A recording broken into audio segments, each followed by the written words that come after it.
Time travel. ছোটকাল থেকেই বিষয়টা খুবই ফ্যাসিনেটিং লেগেছে আমার কাছে। হোয়াট ইফ আমরা যদি পেছনে যেতে পারি, যদি আমরা সময়চক্রকে উল্টাতে পারি, অথবা আমরা পাস্টে গিয়ে নিজেদের ফিউচার পরিবর্তন করতে পারি। টাইম ট্রাভেল, ব্ল্যাক হোল, না জানি আরও কত কিছু। চারিদিকেই শুধু রহস্য। মানুষ ছোটে শুধু রহস্যের পেছনে। রহস্যময় বিষয়গুলো নিয়েই হচ্ছে নানান ধরনের মুভি অথবা সিরিজ, যা কল্পনাকে বাস্তব রূপে আমাদেরকে দেখানো হয়। কিন্তু বাস্তবেই যদি আপনি টাইম ট্রাভেল করতে পারতেন, অতীতে গিয়ে যদি পরিবর্তন করতে পারতেন নিজেকে, তাহলে কি হতো ভবিষ্যতে? আচ্ছা, আপনারা কি কখনো গ্র্যান্ডফাদার প্যারাডক্সের থিওরির কথা শুনেছেন? অনেকেই জানেন অথবা অনেকেই জানেন না। চলুন আপনাদেরকে বোঝানো যাক। ধরেন আপনার কাছে একটা টাইম ট্রাভেলের মেশিন রয়েছে। আপনি অতীতে গেলেন অ্যান্ড সামহাও আপনার বাবার জন্মের আগে আপনার দাদাকে গুলি করে মেরে ফেললেন। তাহলে কি হবে? যেহেতু আপনার দাদা মারা গেছে, তার মানে আপনার বাবাও কোনোদিন জন্ম হয়নি, আর আপনার বাবা জন্ম না হলে আপনারও কোনোদিন জন্ম হয়নি।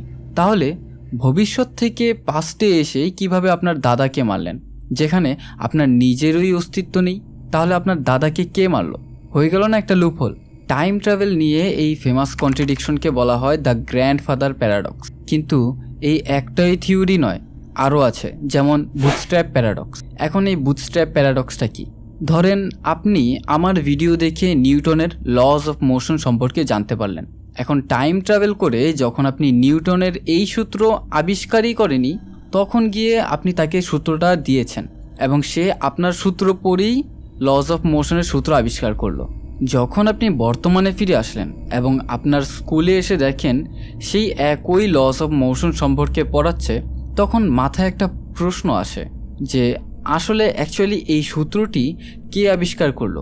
আপনি তো সূত্রটা নিয়েছেন নিউটন থেকে এবং তার সূত্র তাকে অতীতে গিয়ে বলে দিয়েছেন। এখন প্রশ্নটা হলো, এই সূত্রটা কে আবিষ্কার করলো? খানিকটা ডিম আগে এসেছে নাকি মুরগি আগে এসেছে, ওই ঘটনার মতো। খুবই কনফিউজিং না? আসলে এটা একটা লুপে পরিণত হয়ে গেছে। যা ঘটতে আছে তো ঘটতেই আছে, কিন্তু ঠিক কোথা থেকে এটা শুরু হয়েছে তা আমরা জানি না। এবং এই সব কিছুর প্রশ্নের উত্তর নিয়ে এসেছে ডার্ক, জার্মান সিরিজ, যা 2017 সালে তৈরি হয়েছিল, যা কিনা পুরো বিশ্ববাসীকে অনেক প্রশ্নের মুখে ছুড়ে দিয়েছে।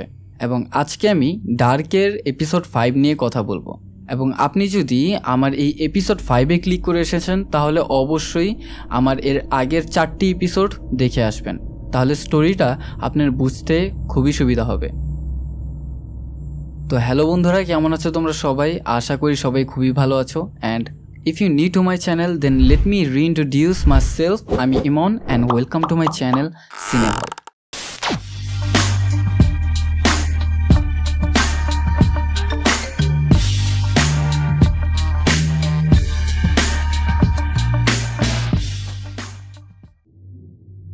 এপিসোডের শুরু হয় আমাদেরকে একটা স্প্লিট মন্টাজ দেখিয়ে, যেখানে কিনা আমাদেরকে 2টা টাইমলাইন দেখানো হচ্ছিল।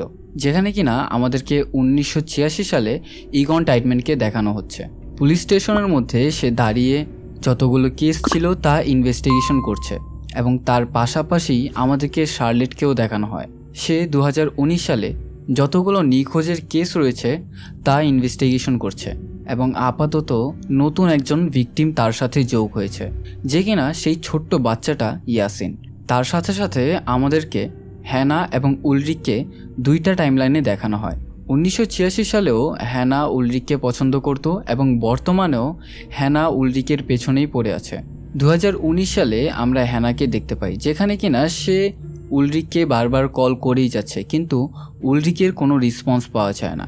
1986-এ ইনেস কানভোল্ড মিকেলকে একটা বই গিফট করেছিল, আর বর্তমানে 2019 সালে ইনেস কানভোল্ড তার ছেলের সাথে কাটানো সময়গুলো মিস করছে।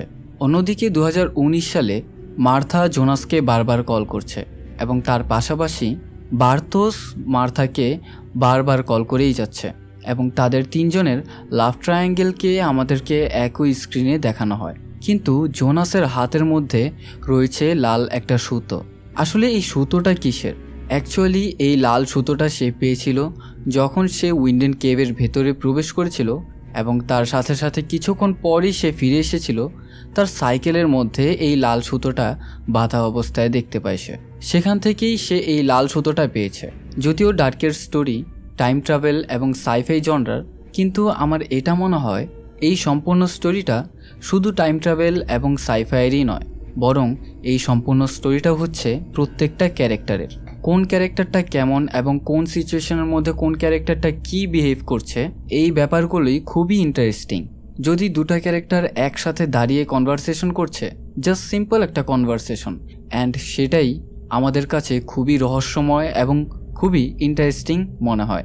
তো এত বড় ইন্ট্রোডাকশন দেওয়ার পরে এখন আমাদের শুরু হয় এপিসোড 5, যেখানে কিনা শুরুতেই আমরা শুনতে পারি রেডিওর মাধ্যমে ইয়াসিনের নিখোঁজ হওয়ার ঘটনা শোনানো হচ্ছে। এই পর্যন্ত ইয়াসিন সহ মোট 3 জন নিখোঁজ হয়েছে এবং পুলিশরা শেষমেশ এই পর্যন্ত এসেই আটকেছে যে তারা উপলব্ধি করছে এই 3টা কেস সম্পূর্ণভাবেই একে অপরের সাথে ওতপ্রোতভাবে জড়িয়ে আছে।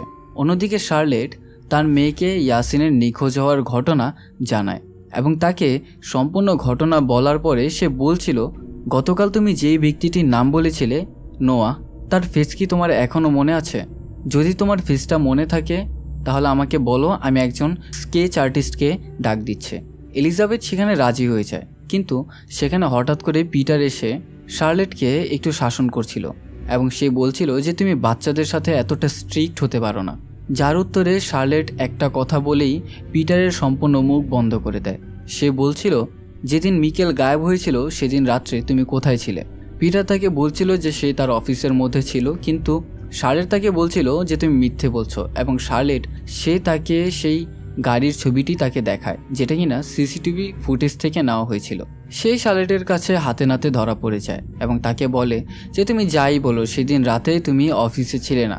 শার্লেট তাকে বলছিল, আচ্ছা যাই হোক, তুমি কোথায় ছিলে অথবা না ছিলে তা আমার জেনে লাভ নেই, তুমি জাস্ট আমাকে এতটুকু ক্লিয়ার করো যে এই বাচ্চা নিখোঁজ হওয়ার পেছনে তোমার কোনো দিক দিয়ে হাত রয়েছে না তো?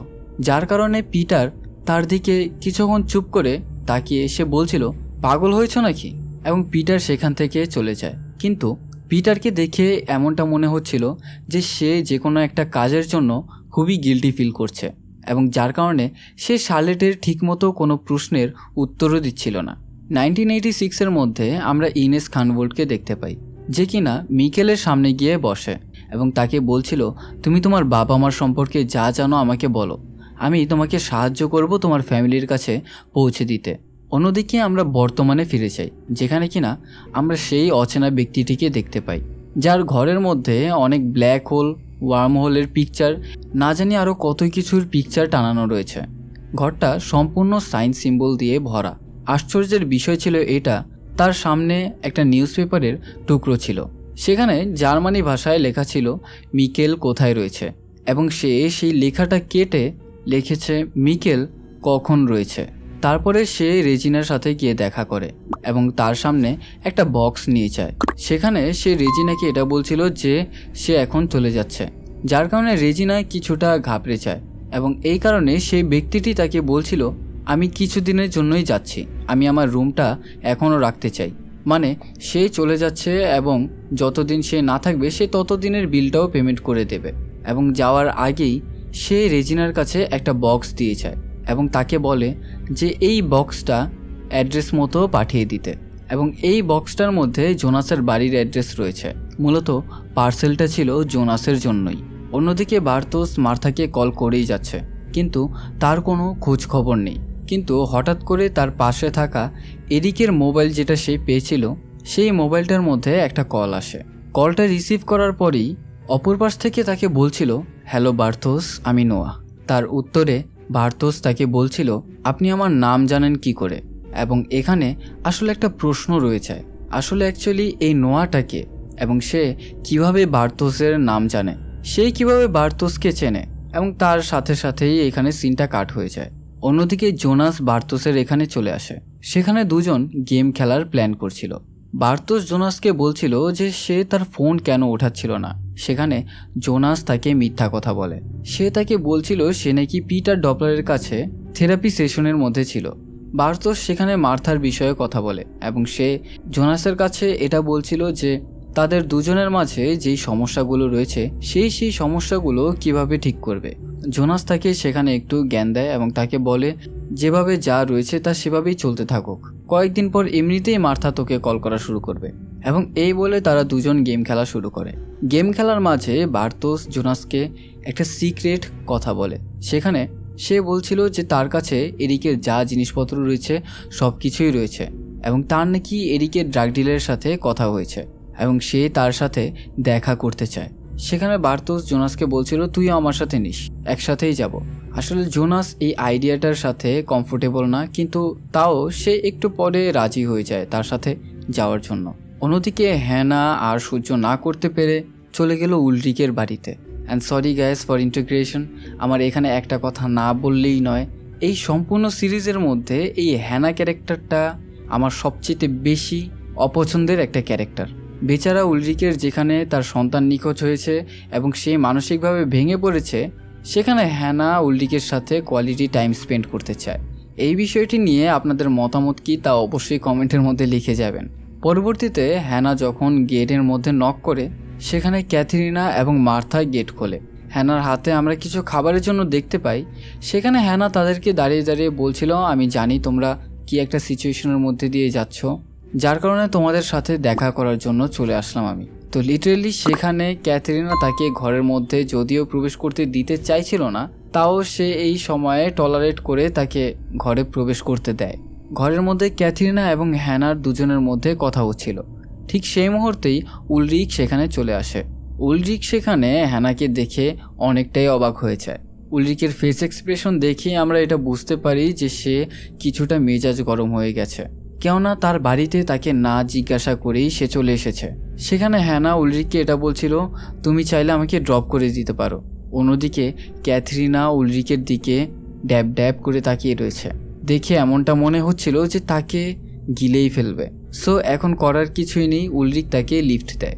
হ্যানা যাওয়ার সময় ক্যাথরিনা তাকে একটা হাগ করে এবং সেখানে ক্যাথরিনাকে দেখে এটা বোঝা যাচ্ছিল যে সে হ্যানার স্মেল নিচ্ছে, কেননা এপিসোড 1-এর মধ্যে আমরা দেখেছিলাম ক্যাথরিনা উলরিকের সুইটার থেকে একটা স্মেল পেয়েছিল এবং তার সাথে সাথে একটা মেয়ের চুলও পেয়েছিল এবং সেই স্মেলটা মনে রেখেই সে আজকে হ্যানার সেই স্মেলটা চেক করছে এবং তার সাথে সাথে সে উলরিককে চোখ রাঙাচ্ছিল। পরবর্তীতে উলরিক হ্যানাকে ক্লিয়ারভাবে এটা বলে দেয় যে তার ছেলে এখন নিখোঁজ হয়েছে এবং তার ফ্যামিলির মধ্যে কোনো প্রকার শান্তি নেই। তাদের অ্যাফেয়ারের কথাটা এখানেই যেন সে ভুলে যায়। হ্যানা তো আগে থেকেই অবসেসড হয়ে পড়েছে, যার কারণে হ্যানা সেখানে তার সাথে বার্গেইন করা শুরু করে দেয়। সেখানে হ্যানা উলরিককে এটা বলছিল যে এটা কোনোভাবেই সম্ভব নয়, তুমি কিছুদিন পর আমার কাছে আসবে এবং কিছুদিন পর আমার কাছ থেকে চলে যাবে, এটা তো আমি কোনোভাবেই মেনে নিতে পারি না। সেখানে তাদের দুজনের মাঝে প্রচণ্ড তুমুল ঝগড়া হয়, যার কারণে আমরা বুঝতে পারি যে তাদের সম্পর্কটা এখানে আর হয়তো টিকবে না।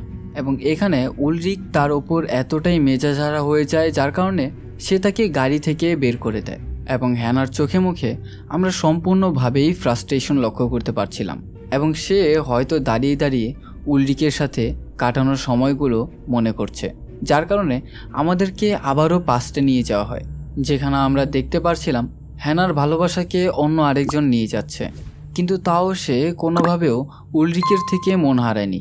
সে এখনও পর্যন্ত উলরিককে মনে প্রাণে চায়। অন্যদিকে আমরা নিলসেন ফ্যামিলিকে দেখতে পাই, যেখানে কিনা ক্যাথরিনা বাড়িতে শুয়ে রয়েছে এবং তার পেছনে গিয়েই উলরিক হাজির হয়। ক্যাথরিনা উলরিককে প্রশ্ন করছিল তুমি আমার কাছ থেকে কোনো কিছু লুকাচ্ছ না তো? উলরিক সেখানে তার পরিপূর্ণ জবাবটা দেয়নি, বরং তার কাছে বলেছে যে তেমন কোনো কিছুই হয়নি। সেখানে আমাদেরকে উলরিক এবং ক্যাথরিনাকে দেখানো হয়, যারা কিনা প্রথমবার কাছাকাছি এসেছিল। ঠিক সেই মুহূর্তটাই হ্যানা চুপে চাপে দেখে ফেলে। হ্যানা তো আগে থেকেই ক্যাথরিনাকে দেখতে পারতো না এবং অন্যদিকে সে উলরিককেও মনে প্রাণে চায়, যার কারণে সে এই সম্পূর্ণ কথা হ্যানা তার বাবার কাছে গিয়ে বলে দেয়। হ্যানার বাবা হ্যানাকে নিয়ে ইগন টাইডম্যানের কাছে যায়।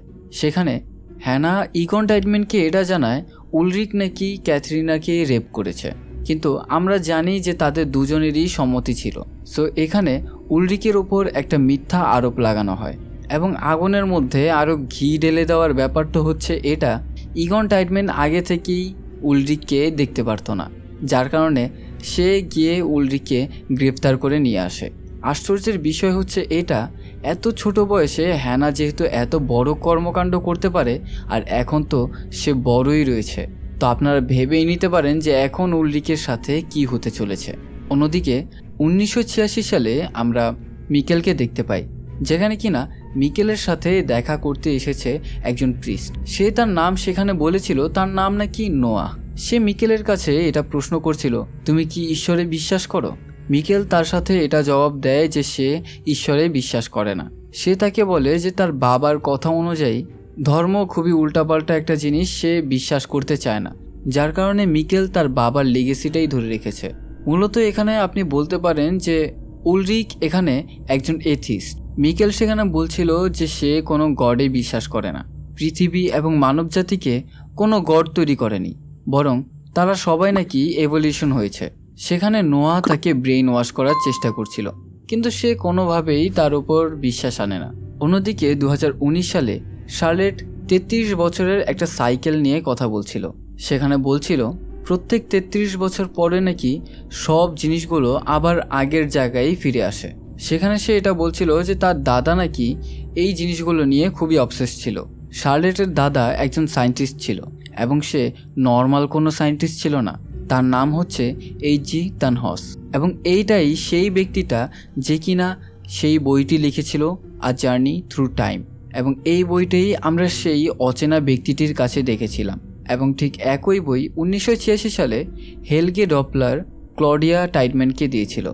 অনেক কিছু অ্যানালাইসিস করার পরে শার্লেট এটা জানাছিল যে এই শহরের মধ্যে যা কিছুই ঘটছে তা সম্পূর্ণভাবেই সেই 33 সাল আগের ঘটনাগুলোই ঘটছে।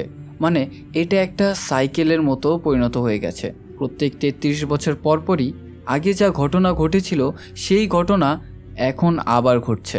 বেসিক্যালি যা যা ইগন টাইটম্যান দেখছিল ঠিক সেই জিনিসগুলোর সাথে কানেকশন রেখেই শার্লেটের সামনে সেই কেসগুলোই আসছিল। জোনাস তার বাবার কবরের সামনে বসেছিল, এবং তার কিছুক্ষণ পরেই সেখানে সেই ব্যক্তিটা চলে আসে। সেখানে সে জোনাসের কাছে জীবন এবং মৃত্যু নিয়ে অনেক আজব আজব কথা বলতে থাকে। এখানে অদ্ভুত একটা বিষয় হচ্ছে তারা দুজনেই সম্পূর্ণ দুজনকে চেনে না, কিন্তু তারা সেখানে একেবারে পার্সোনাল লেভেলের ফিলোসফিক্যাল কথাবার্তা শুরু করে দেয়। আশ্চর্যের বিষয় হচ্ছে এটা, সেই লোকটা যত তাড়াতাড়ি সেখান থেকে এসেছিল ঠিক তত তাড়াতাড়ি সে সেখান থেকে চলে যায়। অন্যদিকে আমাদেরকে 1986-এ হ্যানাকে দেখানো হয়। বেসিক্যালি তার মনের মধ্যে কোনো শান্তি নেই। সে উলরিকের কাছ থেকে অ্যাটেনশন চাচ্ছিল, কিন্তু উলরিক তো ক্যাথরিনাকে পছন্দ করে। এবং ঠিক সেখানেই মিকেল একটা বেঞ্চের মধ্যে বসেছিল। হ্যানার নজরে মিকেল পড়ে যায়। অ্যাকচুয়ালি মিকেল সেই গিফটটা কি ওপেন করছিল যেটা কিনা ইনেস খানভোল্ট তাকে দিয়েছিল। সেই বইটার নাম হচ্ছে আই এম নট আফ্রেড। এবং তারপরেই মিকেল হ্যানাকে একটা জাদুর ট্রিক দেখায়, যার কারণে কিনা হ্যানা ইমপ্রেস হয়ে যায়। তাদের দুজনের মাঝে কথোপকথন হতে হতেই সেখানে মিকেল তাকে এটা বলছিল সে ফিউচার থেকে এসেছে। অন্যদিকে আমাদেরকে বার্তোসকে দেখানো হয়, সে সেখানে রেডি হয়ে আছে এরিকের ড্রাগ ডিলারের সাথে দেখা করার জন্য, কিন্তু সে সেখানে অপেক্ষাও করছিল জোনাসের জন্য। সে জোনাসকে কল করছিল, অথচ জোনাস চলে গেছে মার্থার রিহার্সাল প্লে দেখার জন্য। জোনাস সেখানে মার্থার সাথে দেখা করে, এবং তারা দুজন মিলে এর আগের পুরনো স্মৃতির কথাগুলো বলছিল। তাদের দেখে এমনটা মনে হচ্ছিল যে তাদের মাঝে বন্ডিংটা হতেই চলেছিল। ঠিক তার মাঝেই জোনাসের বাবার মৃত্যু হয়, যার কারণে কিনা তাদের মাঝে সেরকম বন্ডিংটা ঠিকমতো গড়ে ওঠেনি। তার বাবা মারা যাওয়ার পর সে খুবই ডিপ্রেশনের মধ্যে ভুগছিল, এবং সে হ্যালুসিনেট করা শুরু করে।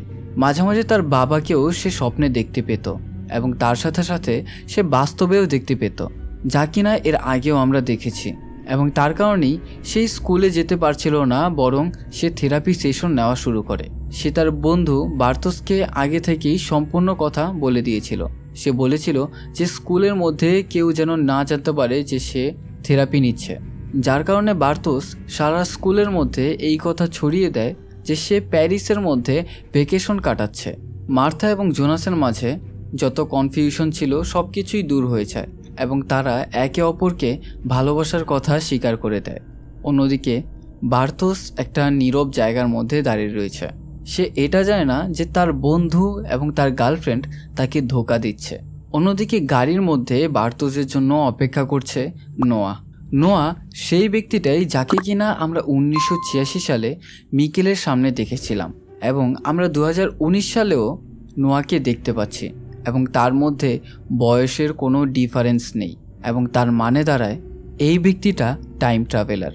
এবং অন্যদিকে ওই অচেনা ব্যক্তিটাকেও আমাদের এরকমই মনে হয়েছে এই ব্যক্তিটাও টাইম ট্রাভেলারই হবে। সে সেই গুহা থেকেই বের হয়ে এসেছে। সেই অচেনা ব্যক্তিটা রেজিনাকে দিয়েছিল একটা বক্স যা কিনা জোনাসের কাছে পৌঁছে দিতে বলেছিল। সেখানে জোনাস সেই পার্সেলটা রিসিভ করে। সেটা খোলার পরেই সেখানে সে একটা মিটার দেখতে পায় এবং তার সাথে সাথে একটা লাইট পায় এবং তার সাথে সাথেই সে একটা লেটার দেখতে পায় এবং এটা সেই লেটারটাই যা কিনা তার বাবা মারা যাওয়ার আগে লিখে গিয়েছিল। এবং জোনাস সেই চিঠিটা সম্পূর্ণই পড়ে, তার বাবার শেষ কথাগুলো। সেখানে মাইকেল চিঠির মধ্যে এটা লিখেছিল, সত্য এমন একটা জিনিস যেটাকে তুমি যতই ধামাচাপা দিয়ে দাও না কেন, একদিন না একদিন সত্যকে তোমার ফেস করতেই হবে। তাছাড়াও চিঠির মধ্যে আরও নানান কিছু লেখা রয়েছিল, কিন্তু চিঠির মূল পয়েন্ট হচ্ছে একটাই, যেখানে কিনা লেখা ছিল একটা সময়ে আমি মিকেল ছিলাম। অ্যান্ড ওয়েট হোয়াট, এখানেই তো আমরা সবচেয়ে বড় শকটা পাই। মিকেল 2019 সালে সেই গুহার মধ্যে গিয়ে প্রবেশ করেছিল এবং গুহাটার মধ্যে সম্ভবত ব্ল্যাক হোল ছিল, যার কারণে সে কোনো না কোনো একভাবে পাস্টে টাইম ট্রাভেল করে। সে চলে যায় 1986 সালে এবং পরবর্তীতে গিয়েই ইনেস খানভোল্ট, যে কিনা একজন নার্স, সে সেই বাচ্চাটিকে মিকেলকে অ্যাডপ্ট করে নেয় এবং তার নাম পরিবর্তন করে সে মিকেল থেকে মাইকেল হয়ে যায় এবং সেই মাইকেলই হ্যানার সাথে বিয়ে করে এবং তার ছেলেই হচ্ছে জোনাস। এবং এই পর্যন্ত এই এপিসোডের মধ্যেই আমাদেরকে সবচেয়ে বড় বিষয়টা রিভিল করা হয় এই সিরিজে। এবং তার মানে কি হতে পারে, যেই সমস্ত বাচ্চাগুলো নিখোঁজ হচ্ছে তারা কি ঠিক একইভাবে পাস্টে চলে যাচ্ছে? এখানে একটা প্রশ্ন রয়েছে। অন্যদিকে সব এপিসোডের মতোই এই এপিসোডেও আমাদের কাছে রহস্য রেখে যায়। এপিসোডের শেষে আমাদেরকে সেই একই সায়েন্টিস্টকে দেখানো হয় যে কিনা শার্লেটের দাদা এইচ.জি. তানহস, এবং তার সাথে দেখা করতে এসেছে সেই অচেনা ব্যক্তিটি। সে এসে তানহসকে এটা বলছিল যে আপনার সাথে টাইম নিয়ে কিছু কথা ছিল। এবং এখানেই শেষ হয়ে যায় আমাদের এপিসোড 5। তো দেখা যাক পরবর্তীতে কি হতে পারে। এবং আমার ভিডিও এবং এক্সপ্লেনেশন যদি আপনাদের কাছে ভালো লেগে থাকে তাহলে অবশ্যই লাইক করতে ভুলবেন না এবং আমার থেকে নতুন নতুন ভিডিও পাওয়ার জন্য অবশ্যই সাবস্ক্রাইব করে পাশে থাকা বেল আইকনটাতে ক্লিক করে দেবেন। And that's all I want from you guys. Till then, good by.